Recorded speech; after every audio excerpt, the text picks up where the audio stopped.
जी sir, अभी सकड़ी और रैयाम चीनी मिल को खोलने की कवायद तेज हो गई है। उसी के संदर्भ में कुछ किसानों के भी सवाल हैं और किसानों का तो कंफ्यूजन भी है। तो उसी संदर्भ में कुछ सवाल है मेरा। जैसे कि रैयाम और सकड़ी चीनी मिल की जो है स्थापना संचालन के लिए अभी तक गन्ना क्षेत्र विस्तार की वास्तविक प्रगति क्या? सबसे पहले मैं अपने बारे में जानकारी दे दूं।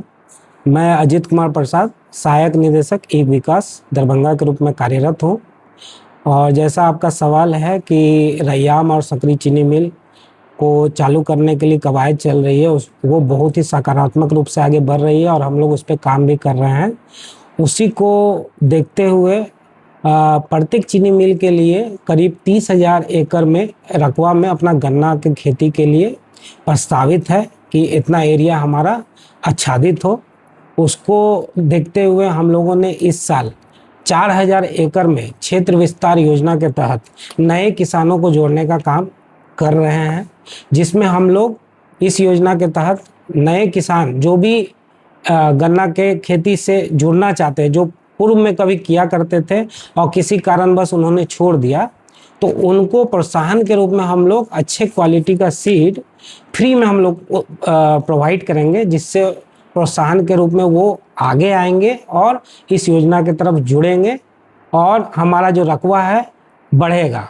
इसी प्रकार अगले साल इसी 4,000 को हम लोग मल्टीप्लाई कर करके उससे 10 गुना एरिया को बढ़ाने का काम करेंगे। अभी जो रजिस्ट्रेशन चल रहा है वह केवल डाटा संग्रह के लिए है या वास्तविक खेती का भी उन लोगों से सहमति लिया जा रहा है?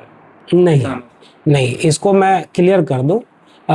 जैसा कि आपको पता है कि हम लोगों को प्रत्येक चीनी मिल के लिए 30,000 किसानों के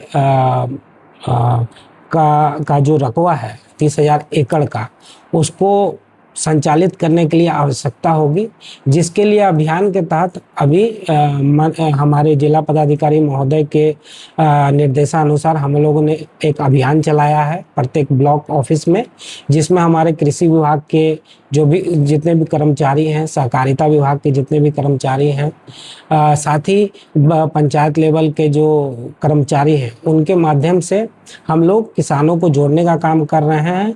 और इसमें 2 प्रकार की चीज़ों को हम लोग इंश्योर कर रहे हैं।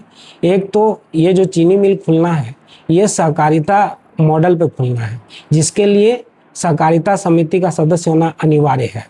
तो इसलिए सहकारिता विभाग की तरफ से रजिस्ट्रेशन का कार्य चल रहा है।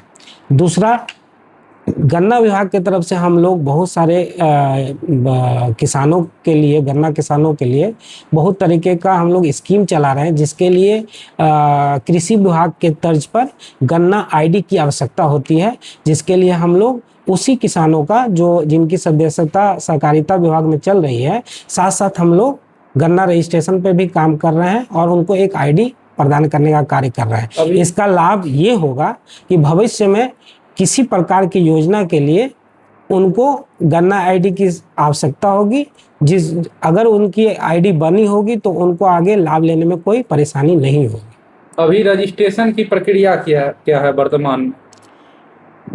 रजिस्ट्रेशन की प्रक्रिया बहुत ही सिंपल है। इसमें हम लोग जो किसान का जो डीबीटी 13 नंबरों का जो डीबीटी आईडी होता है, उस आईडी के माध्यम से किसान हमारा जो गन्ना उद्योग विभाग का पोर्टल है ccs.gov.in, उसमें जाकर के वो गन्ना पंजीकरण के माध्यम से जब वो डीबीटी का नंबर डालेंगे तो उनका जो बेसिक डेटा है वहाँ कैप्चर हो जाएगा।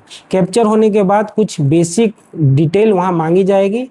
वो मांगने के बाद वो जैसे ही सबमिट करेंगे तो उनका गन्ना आईडी तैयार हो जाता है और उनको संग संग वो आईडी मिल जाता है। ये मुश्किल से 5 मिनट की प्रक्रिया है। इसे किसान स्वयं भी अपने सीसीएस पोर्टल पर जाकर कर सकते हैं।